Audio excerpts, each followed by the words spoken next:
Yes students, welcome to Kuldeep study.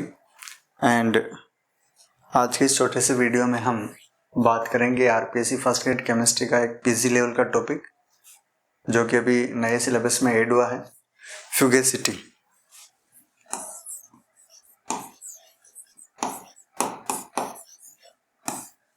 यहाँ जो related question है वो कैसे बन सकता है उसके बारे में हम बात करते हैं।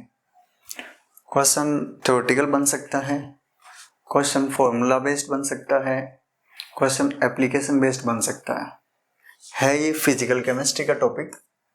इसकी जो स्टडी है वो फिजिकल केमिस्ट्री में की जाती है एंड यहाँ डेरिवेशन से रिलेटेड आपको फॉर्मूला थोड़ा ध्यान में रखना होगा।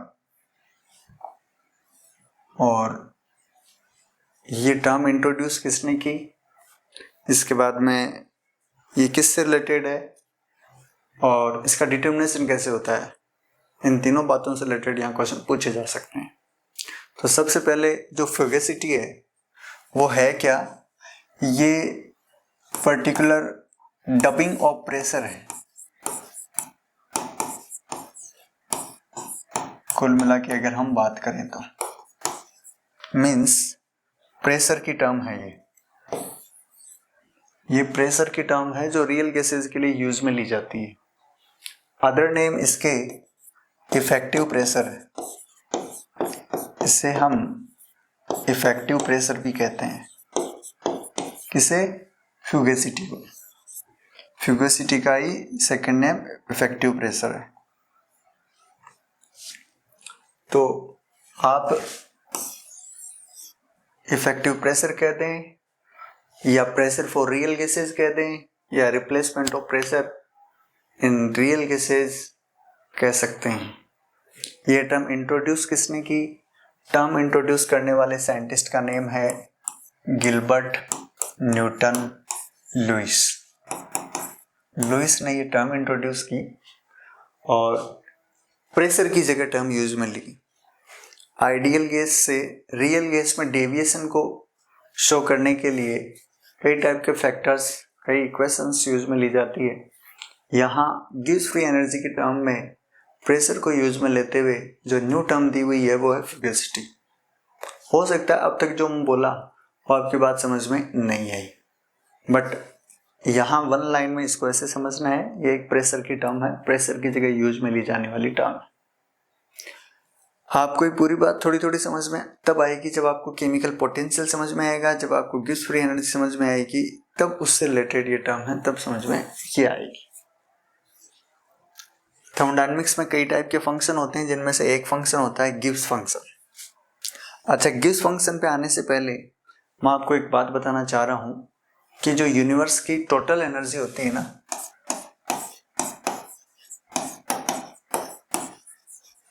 टोटल एनर्जी वो अवेलेबल प्लस अनअवेलेबल एनर्जी के इक्वल होती है।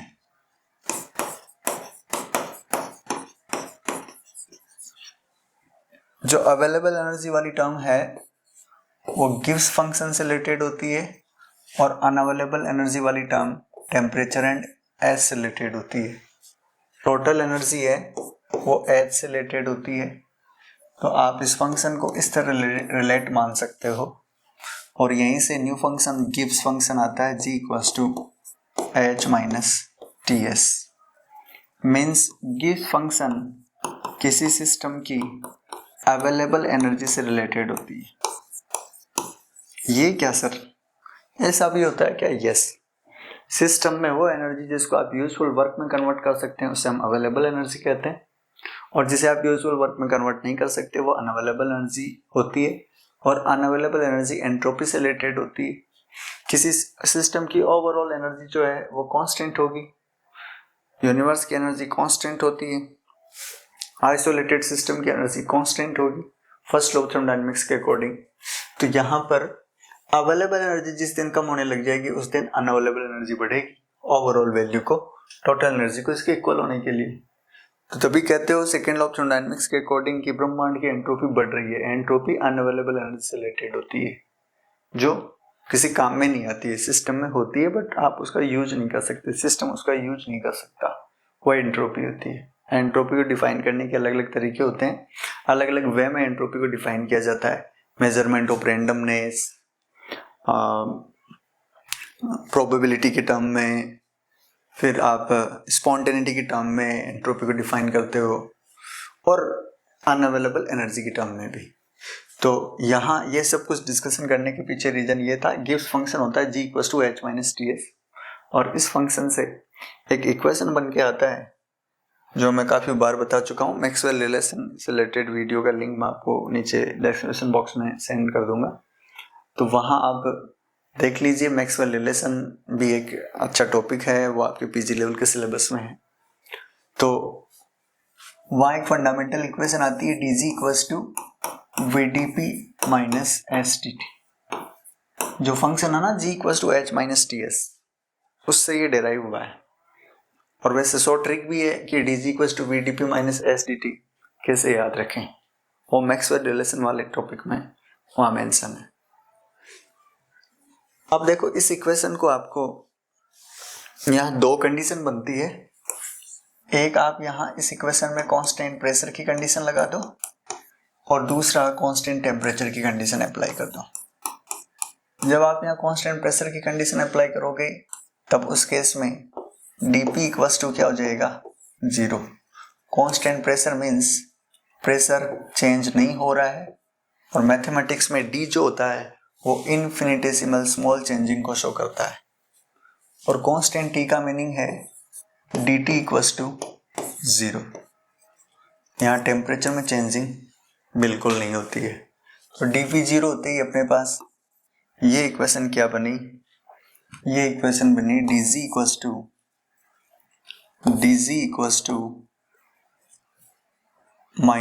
sdt, और यहाँ ये चेंज होते ही बनी dg = vdp। इसी फॉर्म को आप अदर फॉर्म में ऐसे लिख सकते हो, del g upon del t at constant pressure = -s, और इस टर्म को आप लिख सकते हो del g upon del p at constant temperature = v।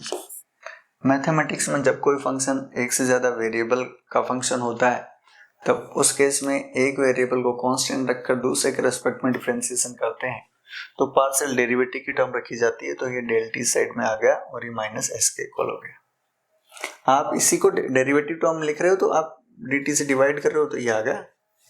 यहाँ कांस्टेंट प्रेशर की कंडीशन लगी हुई है, आप इसको ऐसा भी लिख सकते हो, और एकदम एक्यूरेटली अगर आप लिखना चाहो तो ये कांस्टेंट प्रेशर, ये कांस्टेंट टेम्परेचर। इसको हमने 2 पार्ट्स में इस इक्वेशन को ऐसे डिवाइड कर लिया। ये दोनों इक्वेशन बड़ी इंपॉर्टेंट इक्वेशंस है जो अपने काम में आती है, तो आपको ध्यान रख लेना है। अब हम आगे चलते हैं।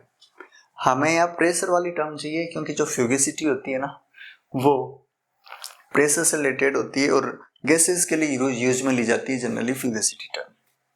तो हम इस रिलेशन का आगे फर्दर यूज करने जा रहे हैं।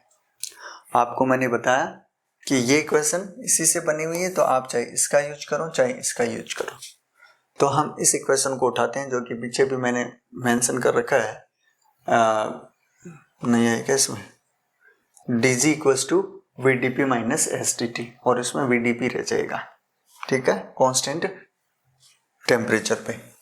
तो अब हम कह रहे हैं dg = vdp होता है कब, एट कांस्टेंट टेम्परेचर। ये शर्तें जो होती है ना, कंडीशंस, यही आपको फिजिकल केमिस्ट्री की थर्मोडायनामिक्स सिखाती है।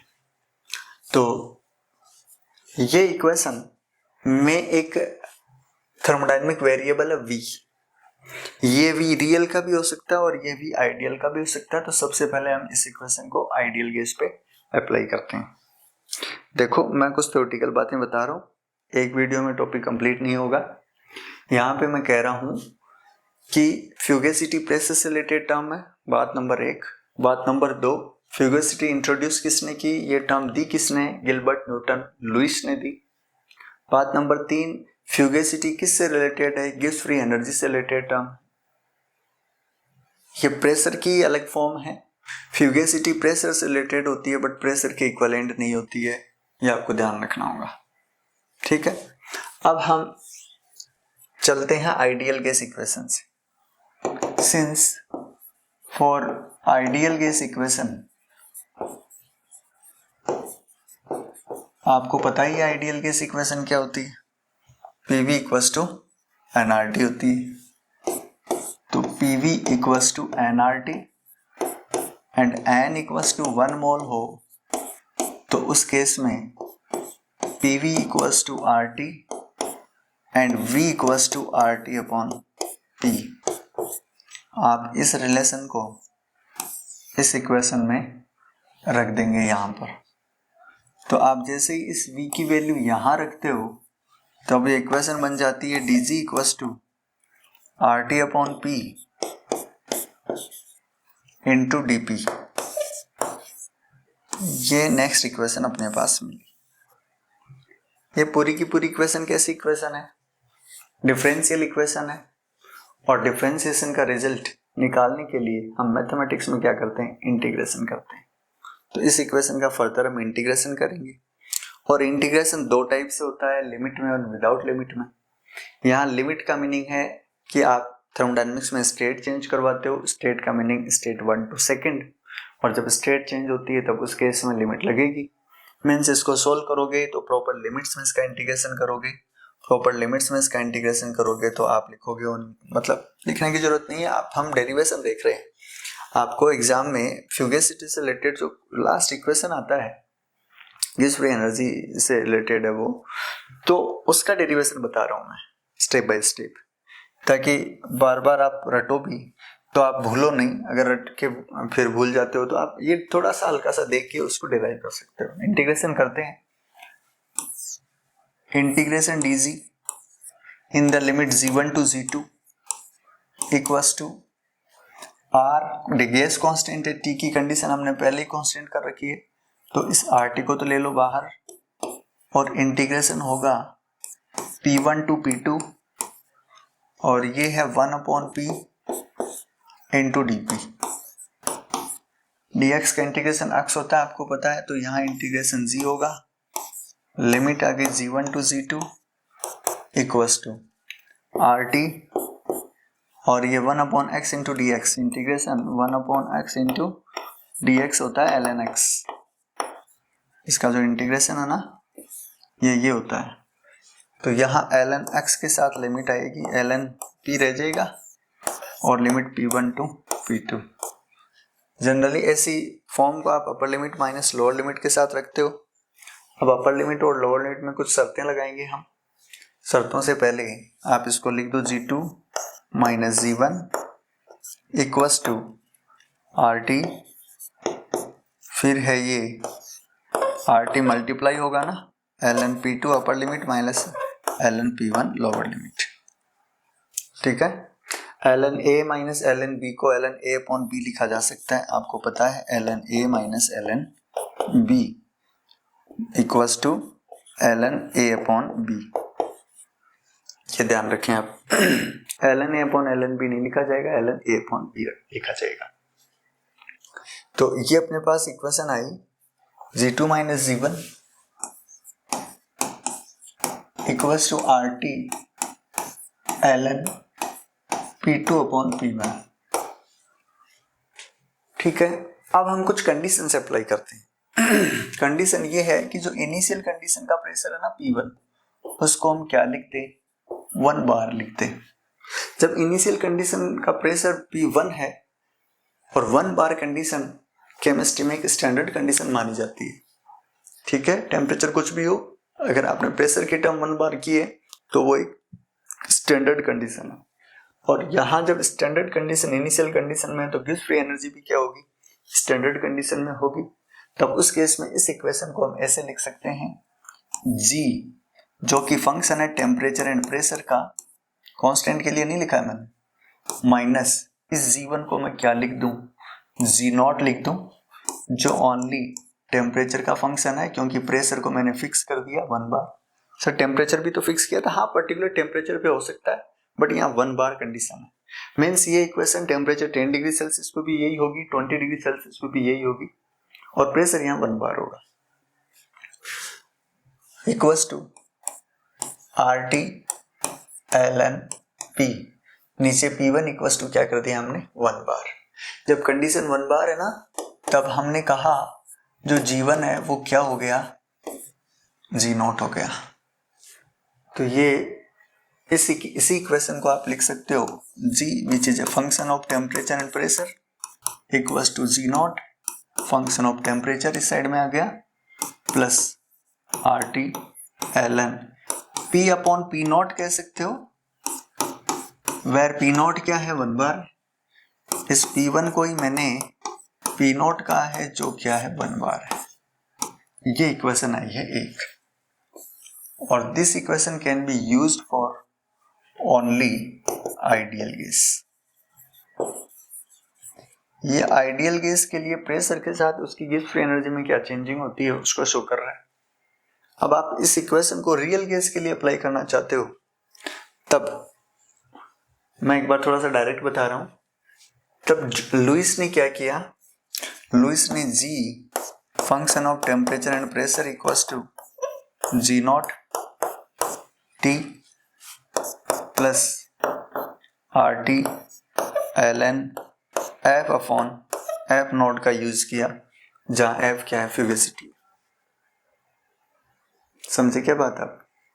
इसके पीछे थोड़ा बड़ा डेरिवेशन है, उसके बारे में हम थोड़ा विस्तार से चर्चा करेंगे, लेकिन शॉर्ट में आप इस फ्यूगेसिटी को इस तरह गैस फ्री एनर्जी से रिलेटेड टर्म मान सकते हो। जहां P और F इक्वल नहीं होते हैं, F एंड F0 और P और P0 का जो रिलेशन है वो थोड़ा कॉम्प्लिकेटेड रिलेशन है, वो V से रिलेटेड रिलेशन है। आपको आइडियल गैस का वॉल्यूम और रियल गैस के वॉल्यूम में अगर डिफरेंस पता हो तभी वो प्रेशर और F में डिफरेंस पता होगा। बाकी सीधा सीधा फॉर्मूला मैंने फ्यूगेसिटी का आपको इस तरह बताया है। और फ्यूगेसिटी एंड प्रेशर ऑलवेज प्रोपोर्शनल चलते हैं ये जरूरी नहीं है, ऑलवेज इनवर्सली प्रोपोर्शनल चलते हैं ये भी जरूरी नहीं है, ये डिपेंड करता है कि डेविएशन कैसा है। तो यहाँ फ्यूगेसिटी को समझने के लिए आपको आइडियल गैस से रियल गैस में जो डेविएशन होता है वो छोटा सा कॉन्सेप्ट समझना पड़ेगा, उसके बाद में ये डेरिवेशन समझ में आएगा। तो आज तो हम उस छोटे से कॉन्सेप्ट तक की बात करेंगे, क्योंकि ज़्यादा बड़े वीडियो देखने की आपकी आदत है नहीं, और न ही ये किसी ऐप का कोर्स है कि आप कभी भी देख पाओगे, तो और नहीं मेरे पास इतनी कोई फैसिलिटी अवेलेबल है कि मैं ऐप पे डाल दूँ आप देख लो फ्री में। ठीक है, तो अभी मैं शॉर्ट वीडियो के थ्रू ये अपनी सीरीज चलाऊंगा। तो चलो बिना टाइम वेस्ट किए अभी मैं कह रहा हूँ कि आइडियल गैस जो होती है ना, आइडियल गैस, उसके कुछ एजम्पशंस हैं। वो एजम्पशंस किसमें मिलते हैं अपने पास, वो मिलते हैं काइनेटिक थ्योरी ऑफ गैसेस में। आइडियल गैस का कॉन्सेप्ट आया काइनेटिक थ्योरी ऑफ गैसेस के से। ये थ्योरी मैक्सवेल, बोल्ट्जमान, इन साइंटिस्ट ने डेवलप की, और उसके कुछ एजम्पशन थे। इनमें मोस्ट इंपोर्टेंट एजम्पशन ये है कि पार्टिकल्स को पॉइंट पार्टिकल माना गया, नंबर 1। पार्टिकल्स के बीच में किसी तरह का अट्रैक्शन रिपल्सन नहीं माना गया, नंबर 2। पार्टिकल्स के बीच में जो टक्करें होती है पूर्णतः प्रत्यास्थ टक्करें होती है, ठीक है, इलास्टिक कॉलिजन्स माने जाते हैं, ठोस गोले नहीं माने जाते हैं, पार्टिकल्स को पॉइंट मास माना जाता है इनका। तो ये कुछ कॉन्सेप्ट है। इन कॉन्सेप्ट के बेस पे जो गैसें दी गई उन्हीं गैसों को क्या बोलते हैं, आइडियल गैसेस। दूसरी तरफ एक पैरेलल थ्योरीज चलती है, Boyle's law, Charles law, Gay-Lussac law, ये जो इन लॉज को फॉलो करती है वो आइडियल गैसेस होती है। तो उन सभी को मिला के और एक फाइनल इक्वेशन आइडियल गैस के लिए क्या दी जाती है, PV equals to RT। P and V का प्रोडक्ट R एंड T के प्रोडक्ट के इक्वल होगा। Product means multiplication. ये आइडियल गैस का इक्वेशन है। बट फिर वॉन्डरवाल ने एंड अदर साइंटिस्ट ने देखा कि आइडियल गैस केवल आइडियल ही है, रियल गैसेस मॉलिक्यूल्स के बीच में अट्रैक्शंस होते हैं, उनको पास में लाते हैं, उनका कॉम्प्रेशन होता है, तो ये PV इक्वल्स टू RT उसके लिए अप्लाई नहीं होती है। तब इस गैस में कुछ मॉडिफिकेशन किए गए। मॉडिफिकेशन से पहले, चलो मॉडिफिकेशन पहले डायरेक्ट बता देता हूँ, रियल गैस के लिए जो इक्वेशन दी जाती है वो ऐसे दी जाती है, P प्लस P में कुछ मॉडिफिकेशन जोड़ा गया, क्या जोड़ा गया, AN² upon V square, and V जो है उसमें कुछ मॉडिफिकेशन की गई, V minus NB equals to RT। ठीक है, ये इक्वेशन रियल गैस पे अप्लाई होती है। जो ये प्रूव करती है, इक्वेशन अपने आप में प्रूव कर रही है कि रियल गैस का प्रेशर और आइडियल का गैस का प्रेशर कभी इक्वल नहीं होता है, रियल गैस का वॉल्यूम और आइडियल गैस का वॉल्यूम कभी इक्वल नहीं होता है, वरना तो वो आरटी के इक्वल कैसे होता। तो रियल गैस के वॉल्यूम में, रियल गैस के प्रेशर में आइडियल गैस के प्रेशर से डेविएशन रहता है। इस डेविएशन को एक्सप्लेन करने के लिए एक फैक्टर दिया जाता है, उस फैक्टर को बोलते हैं कंप्रेसिबिलिटी फैक्टर, संपीड्यता गुणांक, कंप्रेसिबिलिटी फैक्टर। मैं आपको कहाँ लेके चल रहा हूँ, मैं इन दोनों के बीच के गैप की बात कर रहा हूँ। मैं यहाँ से यहाँ की जर्नी के लिए आपको ये थोड़ा रास्ता दिखा रहा हूँ, किस रास्ते के थ्रू हम जाएंगे। तो कंप्रेसिबिलिटी फैक्टर जो होता है वो किससे दिया जाता है, जेड से दिया जाता है। और होता क्या है, जेड एक्चुअल में इस पीवी और आरटी के रेशियो को बोलते हैं। और जब पीवी जिस दिन आरटी के इक्वल होता है उस दिन जेड क्या होता है, 1 होता है। और पीवी जिस दिन आरटी के इक्वल नहीं होता है उस दिन जेड नॉट इक्वल्स टू 1 होता है। नॉट इक्वल्स टू 1 की दो कंडीशन हो सकती है, या तो जेड ग्रेटर देन 1 या जेड लेस देन 1। और ये केस किसके लिए अप्लाई होता है, ये रियल केसेस के लिए अप्लाई होता है। और ये केस किसके लिए अप्लाई होता है, ये केस आइडियल केस के लिए अप्लाई होता है। तो ideal case and real case में डिफरेंस डेविएशन को शो करने के लिए फैक्टर जो इंट्रोड्यूस किया गया वो है कंप्रेसिबिलिटी फैक्टर Z। इस कंप्रेसिबिलिटी फैक्टर के बेसिस पे डिफरेंट टाइप की गैसेस का स्टडी की गई और कुछ ग्राफ्स मिले। उन ग्राफ में हम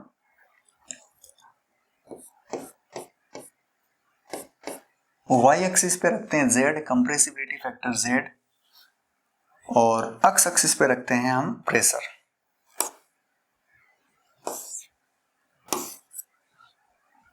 ठीक है, तो यहाँ ये जो लाइन है वो Z में चेंजिंग को नहीं बताती है, तो Z इक्वल्स टू 1 हो गया। कुछ गैसें होती है जिनमें Z कभी भी नेगेटिव नहीं होता, Z ऑलवेज ग्रेटर देन 1 होता है, वो गैस होती है हाइड्रोजन। ये हर एक गैस की नेचर पे डिपेंड करता है कि कंप्रेसिबिलिटी फैक्टर कितना है, लेस देन 1 है या ग्रेटर देन 1 है। कुछ गैसेस होती है, फॉर एग्जाम्पल N2 के लिए Z में चेंजिंग इस तरह होती है। कुछ अलग गैसेस होती है, फॉर एग्जाम्पल CO2, तो ये डिप थोड़ा और भी नीचे चला जाता है, ये CO2 के लिए।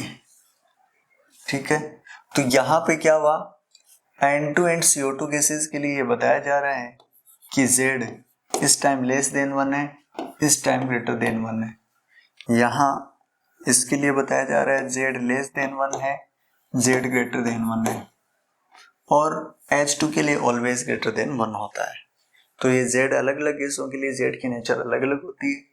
और Z मैंने बताया किसका रेशियो है, Z PV अपॉन RT का रेशियो है। जो आइडियल गैस के लिए तो 1 होता है, बट रियल गैस के लिए 1 से अलग होता है। अब ये 1 से कम भी हो सकता है और 1 से ज्यादा भी हो सकता है। इट मीन्स अगर हम वॉल्यूम की बात करें तो आइडियल गैस के लिए वॉल्यूम होगा, इधर 1 है ना, तो आइडियल गैस के लिए वॉल्यूम होगा RT अपॉन P, जिसे हम V आइडियल कहते हैं। मेरी बात समझे ना। बट V जो रियल होगा वो RT अपॉन P से कुछ अलग होगा। उसके लिए इसके साथ में कुछ फैक्टर्स ऐड होंगे। ठीक है, तो वो रियल का V आइडियल के V से डिफरेंट होगा, और वो V यहाँ पर इन दोनों के बीच की जर्नी बताएगा, प्रेशर और फ्यूगेसिटी। क्योंकि हम चले कहाँ से थे, हम चले V की टर्म से थे, और यहाँ हमने V की वैल्यू रखी थी। तो ये V किसके लिए है, ये आइडियल के लिए है। तो जो लास्ट में इक्वेशन आया वो किसके लिए आया, वो आइडियल के लिए आया। ये तो मैंने आपको डायरेक्ट बताया है कि रिप्लेसमेंट P का किससे होता है, F से होता है। अब इस रिप्लेसमेंट के बीच की कहानी में कौन आ जाता है, deviation from ideal behaviour, compressibility factor, और उसके बेसिस पे फिर V आता है। हमने कहा ना वो तो V RT/P था, बट इसका भी RT/P नहीं, RT/P प्लस कुछ होता है, और ये कुछ और RT/P मिलकर जब उस इक्वेशन में इंट्रोड्यूस किए जाते हैं तब G=G0 प्लस RT/ln F/F0 बनाते हैं। तो यहां तक हो सकता है आपके 4 से 5 क्वेश्चन कंप्लीट हो गए हों। बाकी डेरिवेशन और इसके डिटर्मिनेशन, फ्यूगेसिटी के डिटर्मिनेशन से भी आपको क्वेश्चन पूछ सकते हैं। पर्टिकुलर एग्जांपल देते हुए कुछ गैसों की फ्यूगेसिटी और प्रेशर में चेंजिंग होती है, वो हम अपने नेक्स्ट वीडियो में बात करेंगे। तब तक आप पेशेंस बनाए रखें। नेक्स्ट वीडियो हो सकता है सेम डे आए, मीन्स आज के दिन अगर ये वीडियो अपलोड हो रहा है तो उस केस में नेक्स्ट वीक में इसी दिन ये होगा। ठीक है, अब हम कोशिश करेंगे थोड़ा सा सीक्वेंसली चलने की फर्स्ट ग्रेड के पॉइंट ऑफ व्यू से। तो पर्टिकुलर मैं अभी डिसाइड करके और फिर अनाउंस करूंगा। अभी मैं थोड़ा सा देख रहा हूं कि किस टाइप से कैसे चल पा रहा है, उसके बाद मैं आगे की बातें बताऊंगा। ठीक है, अभी फिलहाल अपना कंसंट्रेशन फ्यूगेसिटी पे है, तो नेक्स्ट फ्यूगेसिटी हम नेक्स्ट वीक में इसी दिन देखेंगे। ठीक है, तब तक के लिए देखते रहें, पढ़ते रहें कुलदीप स्टडी।